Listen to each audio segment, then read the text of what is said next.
नमस्कार प्यारे छात्रों, आप हैं Rajkumar Patel sir YouTube channel पर। आज हम इस वीडियो के माध्यम से प्रोजेक्ट बुक को भरेंगे। आज हम कक्षा 8वीं की विज्ञान पुस्तक का प्रोजेक्ट नंबर 2 और 3 प्रोजेक्ट के प्रश्नों को हल करेंगे। तो आइए शुरू करते हैं प्रोजेक्ट 2। प्रायोजना नंबर 2 प्रश्न है, किसी खेत, पौधशाला अथवा बगीचे का भ्रमण कीजिए तथा निम्नलिखित जानकारी प्राप्त कीजिए। हमें कुछ जानकारी प्राप्त करनी है। पहला है बीज चयन का तरीका एवं महत्व। इसमें हम बीज चयन का तरीका देखते हैं। पहले बीज चयन की विधि, बुआई के लिए अच्छी गुणवत्ता वाले बीजों का चयन किया जाता है। उन्हें पानी में डालकर चुना जाता है। यदि वे खराब गुणवत्ता वाले होते हैं तो वे खोखले हो जाते हैं और पानी में तैरने लगते हैं। अगर वे अच्छी गुणवत्ता के हैं तो वे पानी में डूब जाते हैं। दूसरा है बीज चयन का महत्व।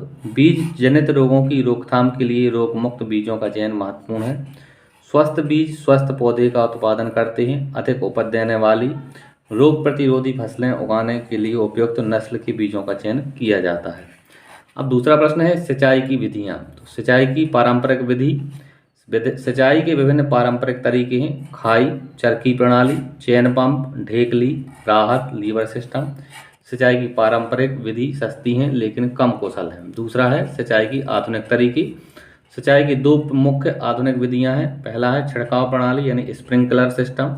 स्प्रिंकलर सिस्टम बारिश की घटना की नकल करते हैं। स्प्रिंकलर सिस्टम में पाइप खेत में केंद्रीय स्थानों पर पानी ले जाते हैं। वहां लगाए गए स्प्रिंकलर पानी को खेतों में बांट देते हैं। दूसरा है ड्रिप सिंचाई पद्धति। ड्रिप सिंचाई पद्धति सिंचाई की आधुनिकतम पद्धति है। इस पद्धति में पानी की अत्यधिक बचत होती है। इस पद्धति के अंतर्गत पानी पौधों की जड़ों में बूंद बूंद करके लगाया जाता है। तीसरा प्रश्न है अधिक शीत, अधिक गर्मी एवं अधिक वर्षा के मौसम का पौधों पर प्रभाव। इस प्रश्न का उत्तर है अत्यधिक ठंड के मौसम में पौधों के अंदर का पानी जम जाएगा और पानी के विस्तार से कोशिकाएं फट जाएंगी, अंततः पौधे मर जाएंगी। अत्यधिक गर्म मौसम में पौधे जितना पानी अवशोषित करता है उससे अधिक पानी छोड़ देगा तो पौधा मुरझाने से मर जाएगा। यदि लगातार बारिश के कारण जल जमाव हो जाता है तो जड़ प्रणाली क्षतिग्रस्त हो जाती है, क्योंकि बारिश मिट्टी के क्षेत्रों को बंद कर देती है और पौधों की जड़ उचित ऑक्सीजन नहीं ले पाती है तो यह पौधे की मृत्यु का कारण बनेगा।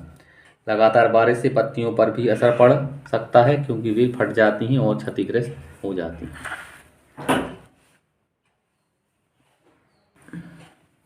चौथा है उपयोग में आने वाले उर्वरक एवं खाद। खेती में इस्तेमाल होने वाले खाद या उर्वरक सीधे पौधों की गुणवत्ता और पोषक तत्वों को प्रभावित करती है। हालांकि रासायनिक खाद से अधिक मात्रा में अधिक फसलें प्राप्त होती हैं, लेकिन इससे मिट्टी के सूक्ष्म जीवों और फसल का उपभोग करने वाले मनुष्यों को भी नुकसान होता है। रासायनिक उर्वरक की तुलना में प्राकृतिक उर्वरक और जैविक खाद पर्यावरण के अनुकूल विकल्प है। उर्वरक जैसे ammonium sulphate, sodium nitrate, calcium cyanamide, potassium nitrate इत्यादि। वहीं जैविक खाद, बायो फर्टिलाइजर पर्यावरण में उपस्थित अकार्बनिक पदार्थ जैसे जीव जंतुओं के मलमूत्र, कचरा आदि का उपयोग भी कृषि में किया जाता है। आगे है व्यावसायिक उपयोग।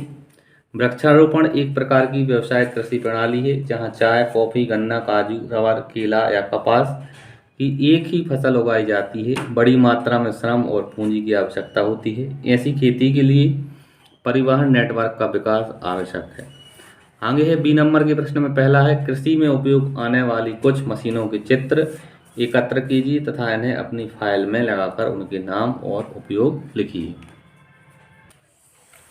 इस प्रश्न का उत्तर है हल। सबसे पहले हल, इसका उपयोग मिट्टी की जुताई, फसल में खाद डालने, खरपतवार हटाने, मिट्टी को खुरचने आदि के लिए किया जाता है। यह औजार लकड़ी का बना होता है और एक जोड़ी बैल द्वारा खींचा जाता है। दूसरा है कुदाल, इसका उपयोग खरपतवारों को हटाने और मिट्टी को ढीला करने के लिए किया जाता है।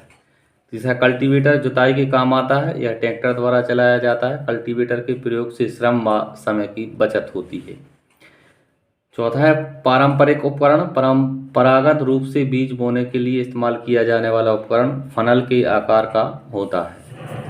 आगे सीड ड्रिल, ट्रैक्टर की मदद से बुआई के लिए उपयोग किया जाता है। यह उपकरण उचित दूरी और गहराई पर समान रूप से बीज बोता है और है हंसिया, हाथ से कटाई के लिए इस्तेमाल किया जाता है। छात्रों यहाँ आप ये चित्र देख रहे हैं, ये हल है, ये कुदाल कल्टीवेटर है, ये पारंपरिक उपकरण, ये सीड ड्रिल मशीन और ये हंसिया। इस प्रकार से आप किसानी में प्रयोग होने वाले अन्य औजारों के चित्र और नाम लिख सकते हैं। आगे देखें आप, पानी की कमी वाले क्षेत्रों में सिंचाई की किस विधि का प्रयोग होता है? इसका उत्तर है पानी की कमी वाले क्षेत्रों में सिंचाई में हमारी मदद करने वाली दो विधियां हैं। फव्वारा सिंचाई प्रणाली, इस सिंचाई प्रणाली में शीर्ष पर घूर्णन नलिका के साथ ऊर्ध्वाधर पाइपों की व्यवस्था होती है। यह उबड़ खाबड़ और रेतीली भूमि में जहां पर्याप्त पानी उपलब्ध नहीं है अधिक उपयोगी है। दूसरा है ड्रिप सिंचाई प्रणाली, इस सिंचाई प्रणाली में बहुत छोटे छेद वाले पाइप या ट्यूब की व्यवस्था होती है जिससे पौधे को जड़ के आधार पर बूंद बूंद करके पानी दिया जाता है। यह बहुत ही कुशल है क्योंकि पानी बिल्कुल बर्बाद नहीं होता है। तीसरा है कुछ पौधों को खेत में रोपित करने से पूर्व पौधशाला नर्सरी में क्यों उगाया जाता है? इसका उत्तर है नर्सरी के हर संसाधन जैसे श्रम, जल, पोषक तत्वों का उचित उपयोग होता है। कुछ सब्जियों की पौध तैयार बुआई करने पर उसे उत्पादन में बढ़ोतरी होती है। नर्सरी से एक जैसी और स्वस्थ पौध का चुनाव कर उपज को बढ़ाया जा सकता है। नर्सरी में कम लागत पर अधिक पौधे तैयार किए जा सकते हैं। आगे चौथा प्रश्न है, फसल के साथ कुछ पौधे प्राकृतिक रूप से उग जाते हैं, ये पौधे फसल के लिए किस प्रकार हानिकारक हैं? इसका उत्तर है खेत में कई अन्य पौधे प्राकृतिक रूप से फसल के साथ उग जाते हैं। इन अवांछित पौधों को खरपतवार कहते हैं। ये खरपतवार जल, पोषक तत्व, जगह और प्रकाश की स्पर्धा कर फसल की वृद्धि पर प्रभाव डालते हैं तथा कुछ खरपतवार कटाई में भी बाधा डालते हैं। ये मनुष्य एवं पशुओं के लिए कुछ विषैले भी हो सकते हैं, अतः इन्हें हटा देना चाहिए। पांचवा प्रश्न है फसलों की कटाई की विधियां लिखिए। इसका उत्तर है कटाई की विधियां, फसल की कटाई की 3 आवश्यक तरीके हैं। हाथ से कटाई, हाथ से कटाई अनाज, फल, सब्जियां, पत्ते आदि को हाथ से इकट्ठा करने की एक विधि है। दूसरा है हाथ से औजार से कटाई, फसल काटने के लिए किसान कुछ औजारों का इस्तेमाल करते हैं। छोटा हंसिया, बड़ा हंसिया, दरांती, गंडासा और एक छोटी कुल्हाड़ी आदि हाथ के औजारों से कटाई के कुछ उदाहरण हैं। तीसरा है मशीनरी के साथ कटाई, मशीन कटाई आधुनिक हार्वेस्टर का उपयोग करके बड़ी मात्रा में अनाज की कटाई की जा सकती है। यह एक आधुनिक हार्वेस्टर एक ही समय में अनाज को काटने और साफ करने के लिए अन्य विशाल मशीनरी के साथ मिल सकता है। इस तरह से प्यारे छात्रों, इस वीडियो के माध्यम से हमने विज्ञान का कक्षा 8वीं का प्रोजेक्ट नंबर 2 के प्रश्नोत्तरों को पूरा किया है। अगर आपको वीडियो अच्छा लगा है तो चैनल को सब्सक्राइब करें और वीडियो को लाइक करें। धन्यवाद। जय हिंद, वंदे मातरम।